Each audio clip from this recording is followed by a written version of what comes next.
Halo guys, oke kali ini kita akan menjelajahi film yang tentunya telah meraih ketenaran di benak banyak penonton ya kan. Siapa lagi kalau bukan The Day After Tomorrow tahun 2004. Ini tuh udah sering banget ditampilin di TV deh kayaknya. Jadi film ini tuh seiring seringnya penayangannya di layar kaca Trans TV menjadi ikonik dalam genre bencana dan merangkum kepedulian terhadap isu pemanasan global.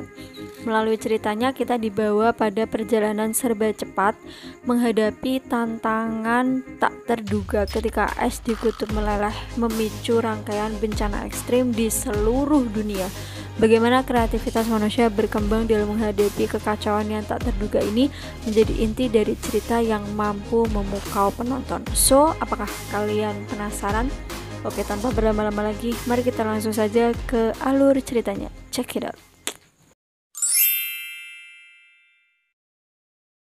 Pada suatu hari di benua Antartika Kutub Selatan, seorang ilmuwan asal Amerika bernama Jack Hall sedang mengambil sampel es di bawah tanah menggunakan bor sama kedua rekannya yaitu Jason dan juga Frank. Akan tetapi, tiba-tiba es di sekeliling mereka retak, daratan pun terbelah menjadi dua dan Jason hampir terjatuh ke dalam sana. Jack pun nekat lompat ke seberang untuk menyelamatkan hasil penelitian mereka. Namun ketika Jack lompat kembali, lapisan es di bawahnya pun tiba-tiba runtuh dan inilah hari setelah esok. Jack pun memaparkan hasil penelitiannya selama di Antartika saat konferensi PBB di New Delhi bahwa tren kehidupan manusia yang sehari-harinya bergantung pada teknologi seperti penggunaan listrik sampai bensin untuk kendaraan bermotor telah memperparah efek gas rumah kaca yang terjadi di seluruh dunia dan mengakibatkan naiknya suhu standar secara global atau disebut dengan global warming. Namun, alih-alih membuat bumi semakin panas, global warming sebenarnya akan memicu penurunan suhu secara drastis karena es di kutub perlahan-lahan mencair dan mengacaukan aliran iklim di bumi secara menyeluruh hingga bumi bisa kembali ke zaman es seperti dahulu. Selain itu, Jack Hall mengatakan jika umat manusia harus melakukan sesuatu untuk mencegah rusaknya kehidupan di bumi, yang mana menurut Jack Hall upaya pencegahan akan jauh lebih murah daripada dampak buruk yang nantinya akan dialami oleh dunia. Meskipun Jack memperkirakan bencana itu terjadi kira-kira masih 100 tahunan lagi, bahkan lebih ya kan. Mendengar seluruh pemaparan Jack, Pak Wapres Amerika yaitu Baker mengatakan jika memperbaiki lingkungan pastinya butuh biaya sangat-sangat besar yang akan berpengaruh pada perekonomian dunia dan itu tidak semudah membalikkan telapak tangan. Namun Jack hanya bisa istighfar dan menjelaskan jika bongkahan es yang baru-baru ini mencair di Antartika kira-kira sebesar negara bagian Rhode Island di Amerika Serikat yang luasnya mirip Pulau Bali. Lalu scene pun berpindah keluar gedung konferensi yang ternyata sedang terjadi hujan salju.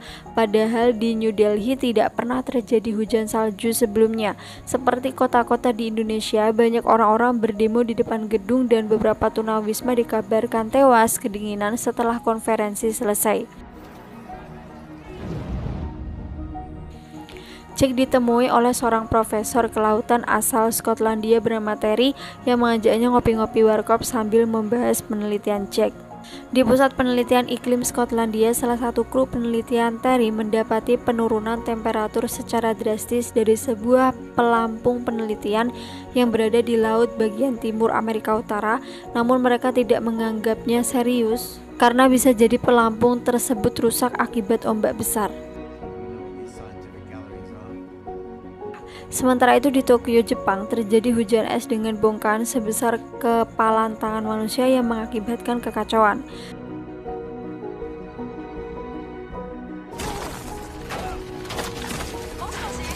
Setelah pulang dari India ke kosannya di Washington DC, Jack menelpon ke rumahnya dan diangkat oleh istrinya yang bekerja sebagai dokter yaitu Lucy. Mereka pun membahas putra mereka bernama Sam yang mendapat nilai F dalam pelajaran kalkulus, padahal dia itu ranking pertama di kelasnya. Selain itu, Lucy menyuruh Jack untuk mengantar Sam ke bandara esok pagi untuk menghadiri kompetisi cerdas cermat tingkat nasional mewakili SMA Woodmoon di New York. Keesokan harinya saat sedang mengantar Sam, Jack membahas mengapa putranya sampai mendapatkan nilai sejelek itu di kalkulus. Lalu Sam menjelaskan bahwa gurunya sengaja tidak meluluskan karena tidak suka dengan Jack yang lebih cerdas daripada dirinya. Mendengar penjelasan tersebut, Jack pun akan menelpon gurunya, namun Sam tidak begitu menggubris perkataan ayahnya karena dia itu kesal ayahnya terlalu sibuk bekerja di luar kota dan pulang hanya sesekali saja. Sementara itu di satelit ISS, menurut pengamatan para astronot, mereka melihat titik badai yang sangat besar di atas markas pusat NASA Florida. Sayangnya di waktu yang sama, pesawat yang ditumpangi oleh Sam dan kedua temannya yaitu Brian dan Laura sedang melewati badai tersebut. Lalu yang terjadi,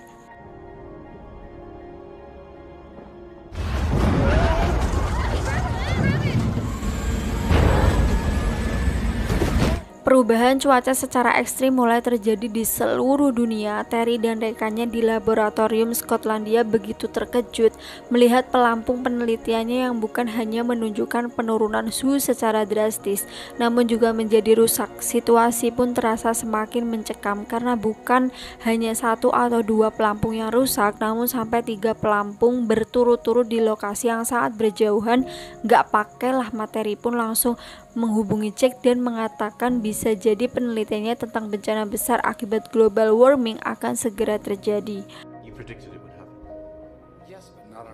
Di lain sisi, Sam and the gang yang sudah sampai di New York dan OTW ke lokasi cerdas cermat melihat fenomena yang begitu aneh, mulai dari kawanan burung berbondong-bondong terbang dari utara ke selatan sampai hewan-hewan di kebun binatang yang sangat merasa gelisah. Sumpah ini tuh merinding liatnya.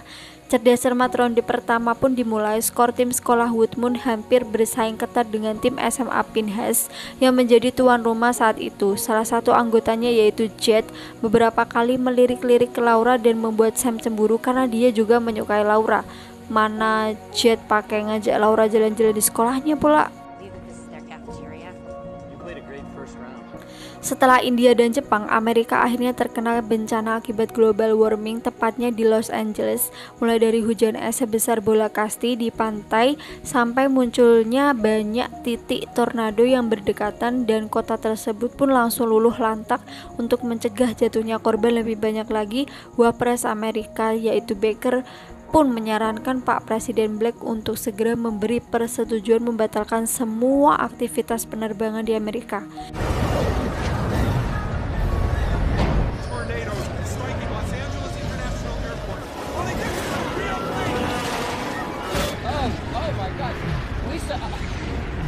Tepat setelah itu, Jack pun langsung OTW ke kantornya di Departemen Pengamatan Atmosfer dan Kelautan yang singkatan Ameriknya adalah NOAA,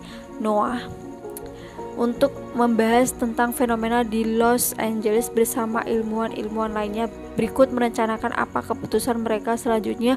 Menurut laporan, kekacauan di hari itu bukan hanya terjadi di Los Angeles tapi juga di berbagai belahan dunia, mulai dari sirkulasi udara yang aneh di bagian utara Kanada, perubahan tekanan udara secara tiba-tiba di Siberia, sampai Australia yang mengalami bencana angin topan terbesar sepanjang sejarah di negara itu.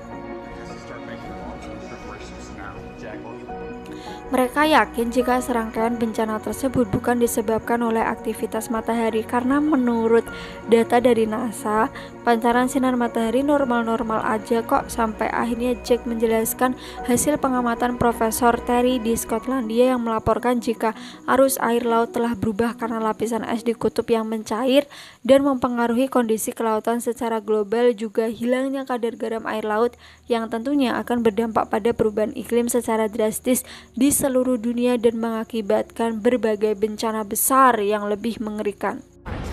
Yes, I'm here.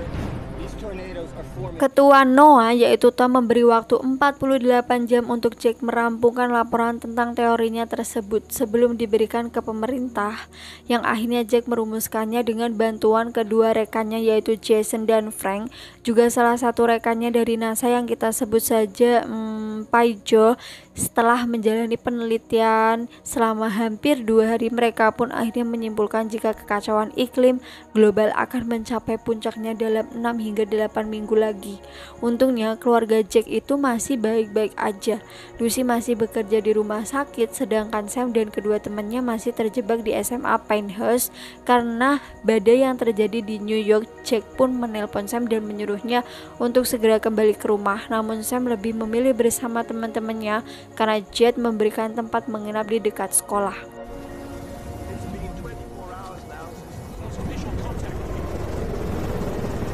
Jelas Sam ini tidak ingin Jet semakin dekat dengan Laura ya kan. Emang anak-anak remaja SMA itu emang kadang tolol gara-gara cinta ya kan.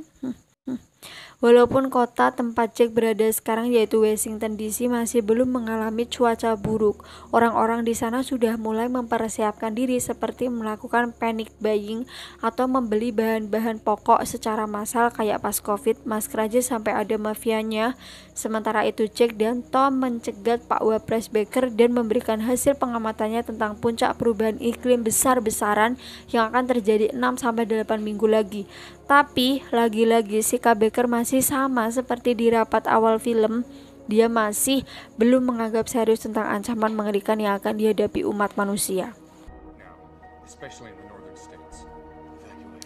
Jika pemerintah terlambat mengambil keputusan, Jack pun menyarankan agar Baker segera melakukan evakuasi besar-besaran khususnya penduduk yang berada di bagian utara Amerika. Di labnya di Skotlandia, Terry dan kedua rekannya hanya bisa pasrah di tengah badai salju yang sangat mengerikan. Sedangkan berita di TV menunjukkan keluarga kerajaan Inggris yang akan dievakuasi oleh beberapa helikopter. Namun naas ketika mereka melewati titik badai, semua helikopter pun membeku seketika dan yang terjadi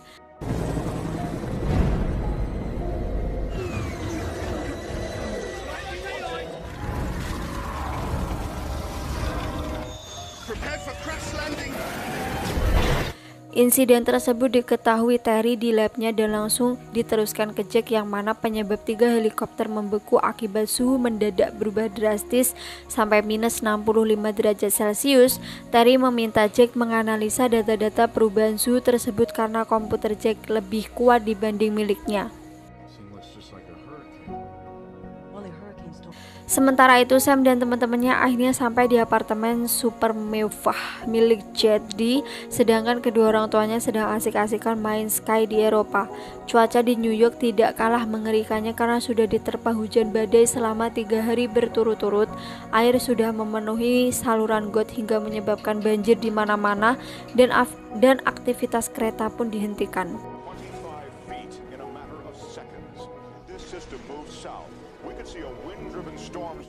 Berita di TV menunjukkan banjir bandang yang melanda Kanada karena suhu dingin bergerak dengan cepat dari arah kutub utara menuju ke selatan dan mengakibatkan air laut naik hingga 8 meter dalam hitungan detik. Jadi pun akan menjemput adiknya yang sekolah di asrama Philadelphia, sedangkan Sam, Laura, dan Brian berniat nebeng sampai ke stasiun berharap kereta masih bisa digunakan. Akan tetapi supir pribadi jadi terjebak macet. Selain itu banjir semakin parah dan stasiun kereta bawah tanah sudah lumpuh total tergenang air, yang akhirnya Sam dan kawan-kawan berusaha mencari tempat aman ke bangunan terdekat yaitu perpustakaan. Situasi pun terlihat semakin mengerikan karena kawanan serigala di kebun binatang lepas dari kandangnya. Orang-orang pun berbondong-bondong masuk ke perpustakaan termasuk Sam, Jedi, dan Brian, sedangkan Laura tertinggal di belakang karena berusaha menolong seorang emak-emak dan anaknya yang terjebak di dalam taksi. Di lain sisi, ternyata gelombang tsunami super tinggi sudah menerpa patung Liberty. Air bah pun akhirnya melanda kota New York, namun Laura yang belum ngeh dengan tsunami tersebut pun masih mengambilkan tas ibu-ibu tadi di taksi, dan Sam yang melihatnya langsung menyelamatkan Laura. Lalu yang terjadi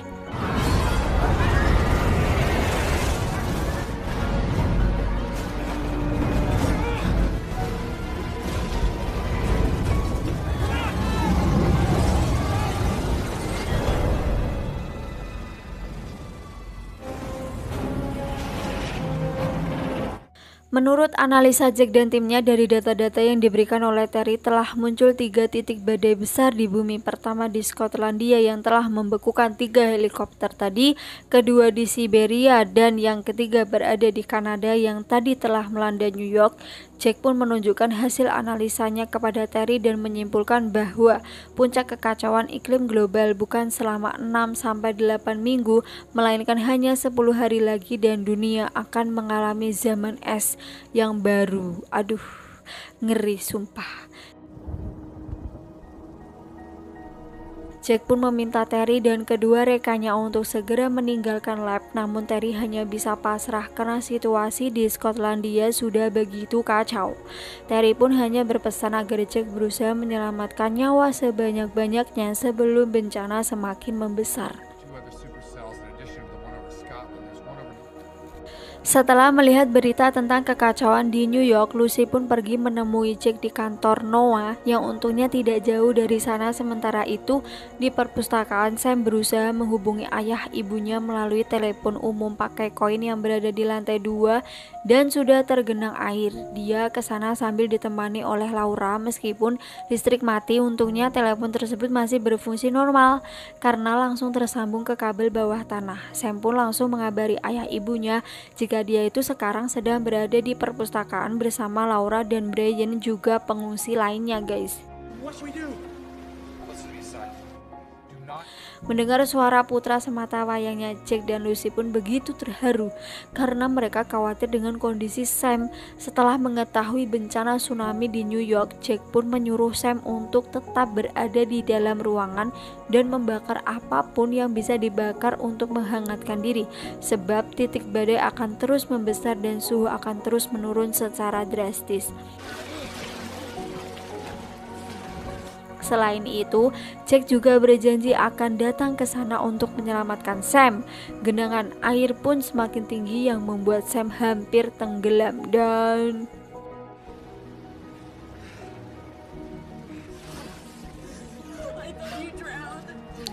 Laura pun buru-buru mencarikan mantel untuk Sam, juga memeluknya agar menghangatkan tubuh Sam. Sementara itu, di luar, saking tingginya permukaan air laut sampai memenuhi kota New York, terdapat sebuah kapal besar yang terbawa arus hingga melewati depan perpustakaan.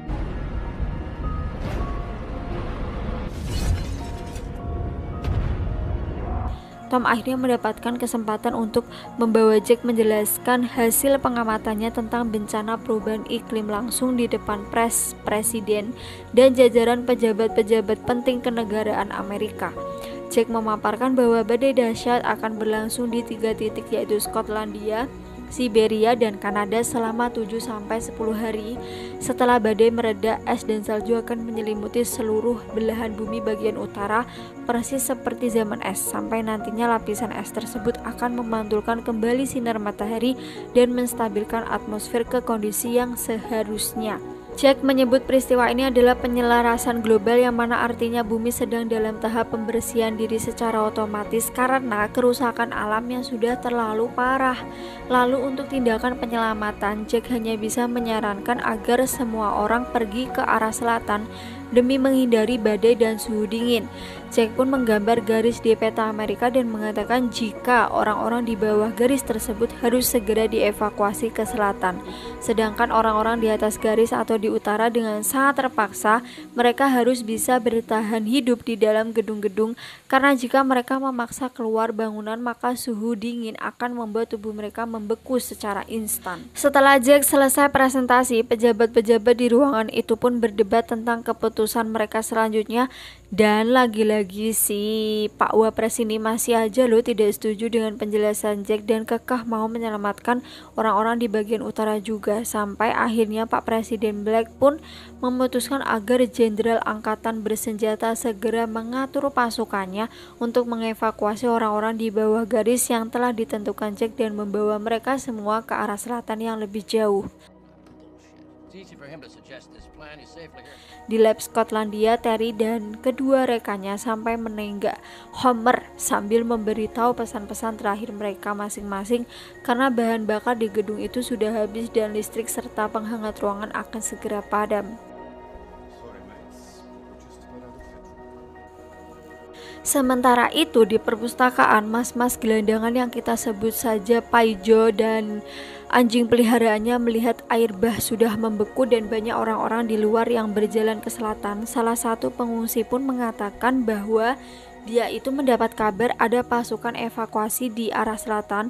Lalu satpam gedung yang kita sebut saja Pak Tejo menyuruh semua orang di gedung untuk ikut keluar bersama orang-orang tersebut ke titik evakuasi sebelum es semakin tebal. Sam pun memberitahu saran dari ayahnya yang seorang ahli klimatologi jika keputusan yang paling tepat adalah bertahan hidup di dalam ruangan karena badai akan semakin ganas dan orang-orang akan terbunuh secara instan akibat suhu yang berubah drastis.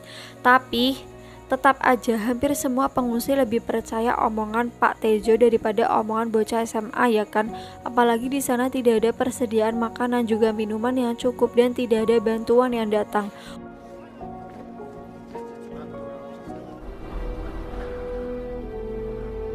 Orang-orang yang masih tersisa di gedung tersebut hanyalah Sam, Laura, Brian, jadi Pak Tejo juga 3 orang pengungsi-pengungsi lainnya. Lucy pun kembali ke rumah sakit untuk membantu evakuasi, lalu Jack menelponnya dan mengucapkan selamat tinggal karena Lucy akan pergi duluan ke selatan, tepatnya ke Meksiko, sementara Jack akan nekat pergi ke New York melewati salju tebal bersama Jason dan Frank untuk menyelamatkan Sam beserta teman-temannya. Karena jumlah pengungsi membludak dan memaksa masuk ke wilayah Meksiko, pemerintah Meksiko pun terpaksa menutup perbatasan. Namun tetap aja banyak orang-orang yang menjebol pagar besi dan menyeberang secara ilegal melewati sungai. Lalu setelah negosiasi antara pemerintah Amerika dan Meksiko, perbatasan pun akhirnya dibuka lagi dengan syarat Amerika sudah menghapuskan seluruh hutang negara Meksiko. Bisa dibilang ini tuh ironis banget karena kalau di dunia nyata banyak itu imigran-imigran gelap Meksiko yang masuk ke Amerika. Sementara itu di perpustakaan mereka semua akhirnya membakar buku-buku di perapian untuk menghangatkan suhu ruangan, juga mengambil semua cemilan-cemilan di vending mesin. Namun di lain tempat Lucy terpaksa berada di rumah sakit dan tidak ikut evakuasi karena dia itu harus menemani seorang pasien bocil yang hanya bisa dibawa menggunakan perlengkapan di mobil ambulans. Namun untungnya beberapa jam kemudian ambulans pun akhirnya datang menjemput mereka. Para pengungsi yang pergi dari perpus mengalami kedinginan di tengah badai yang begitu mengerikan. Bahkan beberapa dari mereka itu telah meninggal. Situasi yang mereka alami begitu berbeda dengan Sam dan teman-temannya rasakan di perpustakaan. Meskipun masih tetap kedinginan, mereka punya perapian dan bahan bakar yang begitu banyak. Juga mantel-mantel tebal. Di lain sisi, Brian menggunakan radio yang dia betulkan di sana namun masih belum berhasil menghubungi siapapun.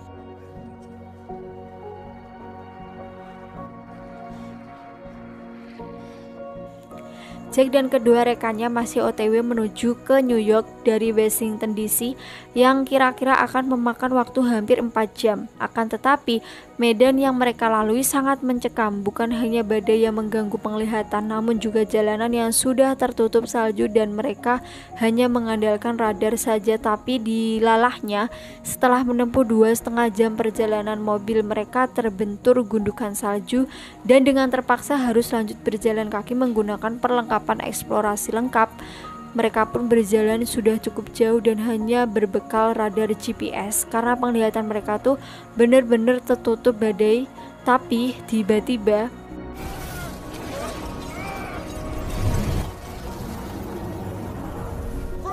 setelah ikatan ke kereta luncur berisi perlengkapan mereka dipotong, Jason terus menahan berat Frank sedangkan Jack bergerak perlahan-lahan menarik tali untuk menyelamatkan Frank.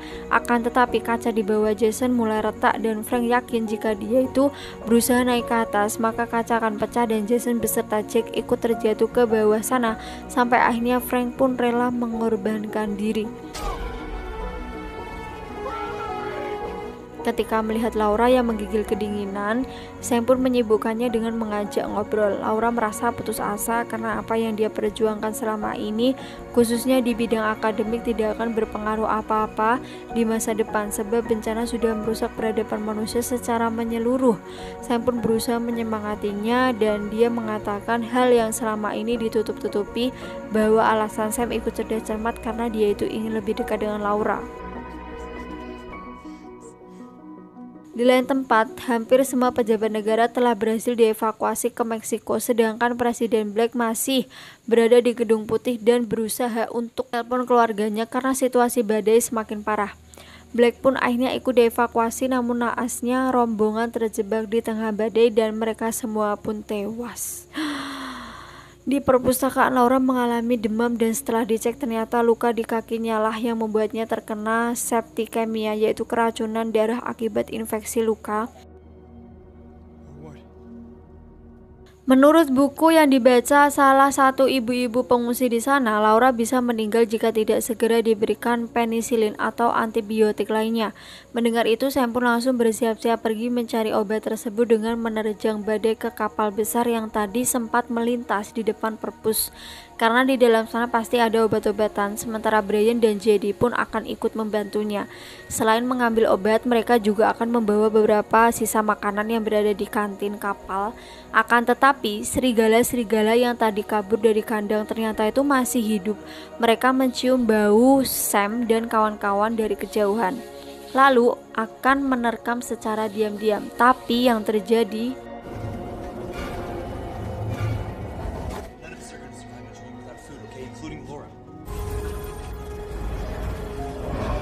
mereka pun terjebak di dalam ruangan itu dan keempat serigala tersebut menunggu mereka keluar. Untungnya jadi masih selamat dan hanya terkena luka gigitan di betisnya. Tapi di lain sisi, menurut laporan yang dikirim satelit ISS di angkasa, titik badai yang tadinya di Kanada dan bergerak terus ke selatan sekarang telah berada tepat di atas New York. Sam juga menyadari hal tersebut dari kondisi langit dan itu artinya suhu akan segera turun drastis, membekukan semuanya perlahan-lahan bahkan mencapai 101 derajat Celcius, yang mana Sam dan teman-temannya harus segera OTW kembali ke gedung perpus. Namun sebelum itu Sam harus memancing kawanan serigala laknat ini menjauh dari mereka. Karena jadi terluka, mereka pun akan menyeretnya menggunakan seonggok perahu karet. Sementara itu titik badai sudah mendekat dan mulai membekukan gedung perlahan-lahan dari atas. Di lain sisi, Jason pingsan karena suhu yang begitu dingin dan Jack pun harus segera menyeretnya ke dalam gedung untuk mencari perlindungan sampai akhirnya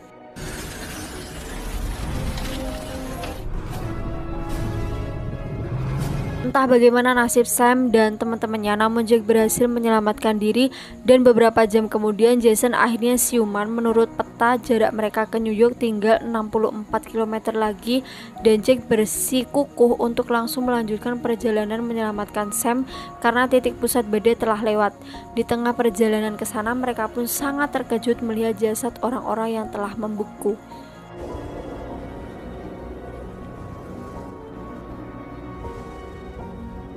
Malam harinya di tenda, Jack dan Jason membicarakan tentang masa depan umat manusia. Setelah bencana besar tersebut, Jack pun mengatakan bahwa jutaan nyawa manusia telah hilang, namun Jack yakin umat manusia akan tetap hidup seperti di zaman es puluhan ribu tahun yang lalu, di mana manusia berhasil selamat dan masih hidup di bumi hingga saat ini. Selain itu, Jack juga menjelaskan bahwa meskipun kemungkinan besar Sam dan teman-temannya sudah tewas terkena badai, namun sebagai ayah, Jack ingin menebus kesalahannya yang selama ini kurang memperhatikan keluarganya, khususnya kepada Sam. Jack pun akan tetap pergi ke perpustakaan karena dia yakin Sam masih hidup.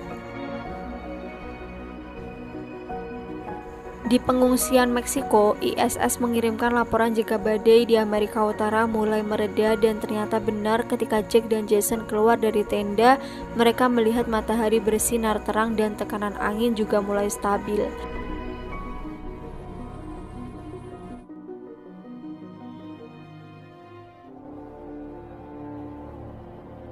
Jack dan Jason akhirnya tiba di New York. Mereka pun segera OTW ke perpus sesuai titik GPS. Namun saking parahnya badai, salju telah menutup bangunan perpus dan hanya menyisakan sedikit celah untuk masuk ke dalam sana. Isi gedung tersebut pun sudah benar-benar terlapisi es.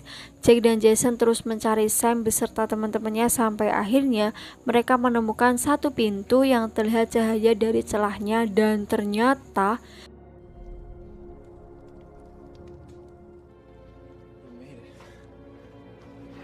meskipun mengalami penurunan suhu yang begitu drastis, alhamdulillahnya Sam dan teman-temannya sehat walafiat dengan persiapan yang masih terus menghangatkan tubuh mereka. Setelah itu Jack mengabarkan temannya Tom via radio jika dia, Jason, dan Sam bersama teman-temannya berhasil selamat. Tom pun meneruskan berita tersebut ke Wapres Amerika, yaitu Baker, yang sekarang naik menjadi presiden karena Black telah tewas.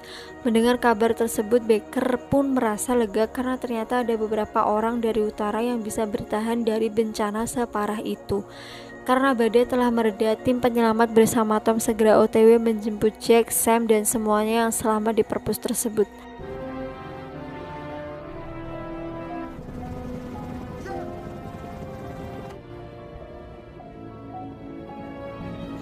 Di lain sisi, setelah semua bencana yang sudah terjadi di seluruh dunia, sebagai Presiden Amerika Serikat yang baru, Baker pun memberikan pidato kenegaraan yang mana pertama kalinya dia bawakan di negara lain, yaitu Meksiko. Dia mengatakan bahwa selama ini dirinya juga para pemimpin dunia telah menggunakan sumber daya alam tanpa memikirkan konsekuensinya terhadap kelangsungan planet bumi. Selain itu, Baker juga menyadari bahwa bencana ini telah mengubah cara pandang negara-negara yang saling bersinggungan seperti Amerika Serikat yang sering memandang rendah Amerika Selatan karena saat bencana terjadi mereka saling membutuhkan satu sama lain. Baker juga telah mengutus pasukan yang akan menyelamatkan semua orang yang berhasil selamat di Amerika bagian utara.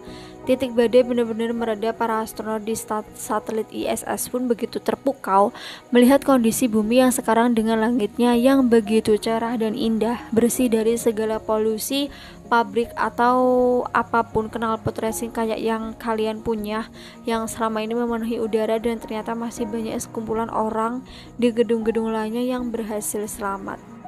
Anyway, film pun tamat. Oke, film The Day After Tomorrow memang epic dalam hal visual dan pesan yang disampaikannya tentang pentingnya menjaga bumi kita. Setiap adegannya memukau, memicu refleksi tentang bagaimana perilaku manusia dapat berdampak besar pada lingkungan kita, mengingatkan tentang betapa pentingnya menjaga bumi dari kebiasaan-kebiasaan kecil seperti membuang sampah sembarangan, termasuk plastik, kertas permen, atau struk belanjaan adalah suatu hal yang sangat penting. Tindakan sederhana seperti menyimpannya dalam kantong atau tempat sampah bisa mencegah dampak besar bagi lingkungan kita. Hal itu merupakan langkah kecil yang dapat kita ambil untuk mencegah bencana besar yang mungkin terjadi di masa depan. Jadi, mari kita tingkatkan kesadaran dan bertindak demi menjaga bumi kita bersama-sama. So, terima kasih sudah menonton video ini. As always, jangan lupa untuk klik like, comment, dan subscribe. Dan sampai jumpa di video menarik selanjutnya. Bye-bye.